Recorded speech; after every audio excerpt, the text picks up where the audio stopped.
Hola amigos, hago esta presentación para compartir un poco de información que nos pueda ser útil en este periodo de cuarentena. Mi presentación se llama Las células y los virus. Bien, ¿qué son las células? La célula es la unidad básica anatómica y funcional de los seres vivos. Para que un ser vivo pueda funcionar, para que pueda ser vivo, necesita que sus biomoléculas trabajen por él. Entonces, ¿qué hacen las biomoléculas de los seres vivos? Tenemos el DNA, las proteínas, los carbohidratos y los lípidos. El DNA es donde se encuentra la información genética. Aquí están los genes. La mayoría de los genes codifican proteínas en una célula. Entonces, ¿para qué sirven las proteínas dentro de la célula? Las proteínas hacen muchas funciones. Algunas son enzimas, otras son componente estructural, otras son toxinas, hay algunas que son hormonas. El metabolismo no existiría si no hubiera proteínas. Los azúcares, ¿por qué son importantes? También son componente estructural. Por ejemplo, aquí tenemos esta pared celular en esta caricatura de célula vegetal que está hecha de celulosa, de monómeros de azúcar. Y los azúcares también pueden ser fuente de energía. Recuerde, por ejemplo, la glucólisis. Entonces, por otro lado, tenemos a los lípidos. ¿Por qué son importantes? Porque delimitan a la célula. La membrana celular está hecha de una bicapa de fosfolípidos y también bicapas de lípidos son las que se encargan de delimitar los cloroplastos, por ejemplo, las mitocondrias, el núcleo. Entonces, además, los lípidos son fuente de energía. Si no hubiera biomoléculas, la vida no existiría, al menos la vida terrestre depende de estas biomoléculas.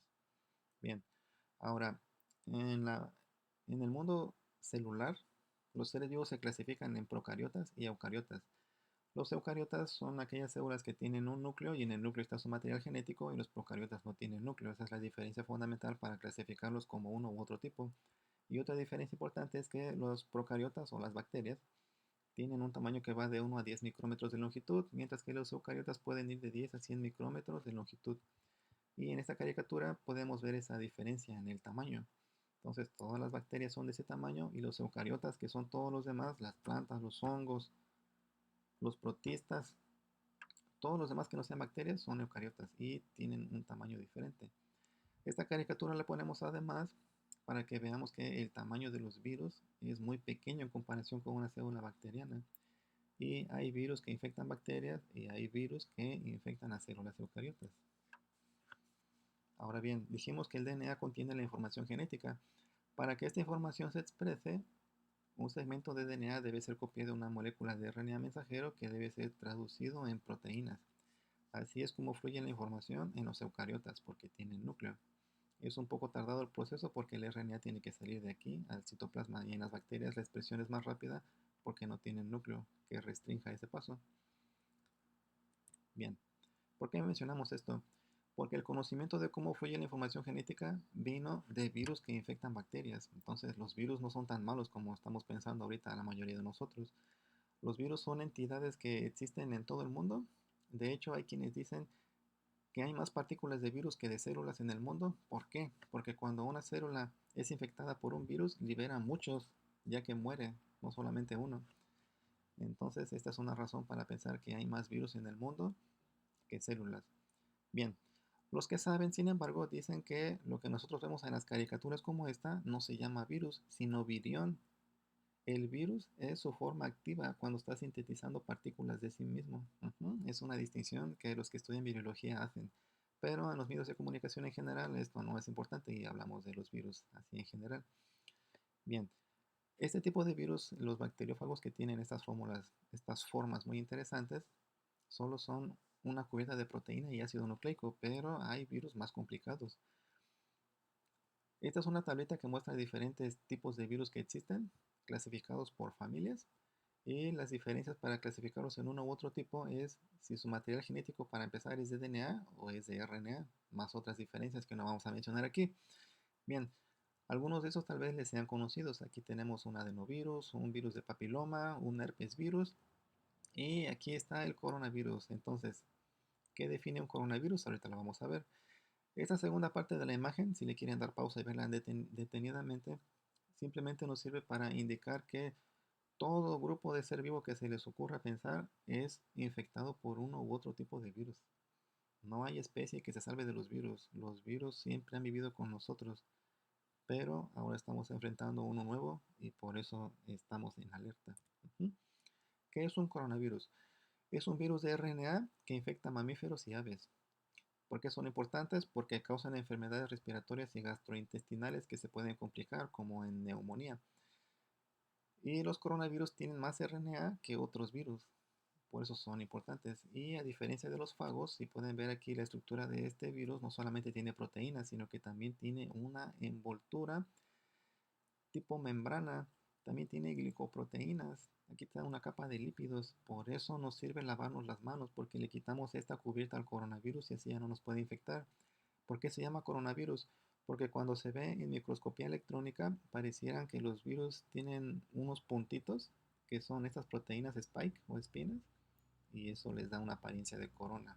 Pero esta es su estructura, entonces las fotografías electrónicas son en blanco y negro y los artistas científicos las convierten en esto para que podamos identificar las partes del virus o del virión. Entonces, ¿para qué le sirven esas biomoléculas al virus? Para que puedan interaccionar con receptores de la célula blanco. La célula lo endocita, o sea, se lo come. Ya dentro de la célula esta cubierta se quita y queda el material genético dispuesto para ser copiado, o sea, para ser leído. Entonces, la maquinaria celular se compromete o es secuestrada para ponerse a sintetizar biomoléculas que no son de ella, sino de la partícula viral. Y los que saben dicen que esto es el virus en realidad. La parte de la célula que se encarga de secuestrar toda la maquinaria celular para sintetizar partículas del virus, este es el virus, es su forma activa y esta es la forma que ellos llaman virión. Entonces, ¿por qué el virus tiene biomoléculas en su superficie? Porque compromete la estructura o la función de organelos como el Golgi y se dedica a hacer cosas que antes no hacía. Entonces, esto es lo que hace el virus. Y cuando la célula muere, no solamente libera una, aquí ponen una por simplicidad, pero pues se pueden liberar muchísimas partículas de coronavirus. Y por eso es peligroso. Y por eso es útil entonces lavarse las manos para que le quitemos esta cubierta y ya no sea infectivo. Ahora, noticias falsas. He escuchado varias y leído varias noticias falsas en internet, por ejemplo, que enjuagarse la garganta con sal u otros ingredientes, además de la sal, te va a curar del coronavirus. No, eso es falso. Otra, que el virus fue diseñado en un laboratorio. No, eso tampoco es cierto. Otra mentira, que la dieta alcalina te va a salvar. ¿Qué es eso? O que el virus no existe, también he escuchado decir. Bien, vamos a refutar estas teorías, pseudo teorías. La membrana celular dijimos que delimita a la célula, ¿no? Entonces, esta bicapa de fosfolípidos es impermeable a los iones. No importa que tú tengas tu agua salina en tu garganta, la sal no va a pasar a tu cuerpo porque la célula no va a ingresar iones que no necesite. De hecho, en experimentos, si tú pones una célula en una condición salina como un eritrocito, lo que va a pasar es que la célula va a perder agua y se va a plasmolizar. Entonces, no les va a servir de nada. La célula no ingresa lo que no necesita. Eso es mentira. Otro, los que dicen que el coronavirus fue creado en laboratorio. No. Ustedes en internet pueden buscar este artículo de investigación. Está gratuito, como muchos otros artículos del coronavirus.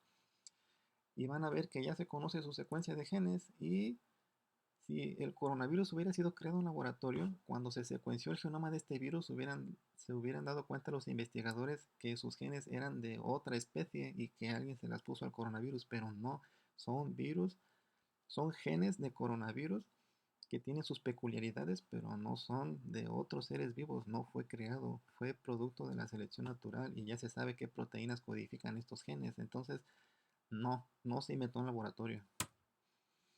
Los que hablan de la dieta alcalina. Si alguien te dice de la dieta alcalina, pregúntale primero, ¿y tú sabes qué es el pH? Si sabe de pH, te va a decir, la P es en cursiva porque viene del logaritmo negativo y significa el logaritmo negativo de la concentración de iones de hidrógeno. Eso es el pH. Si alguien te sabe decir eso, ya empieza a creer lo que te diga.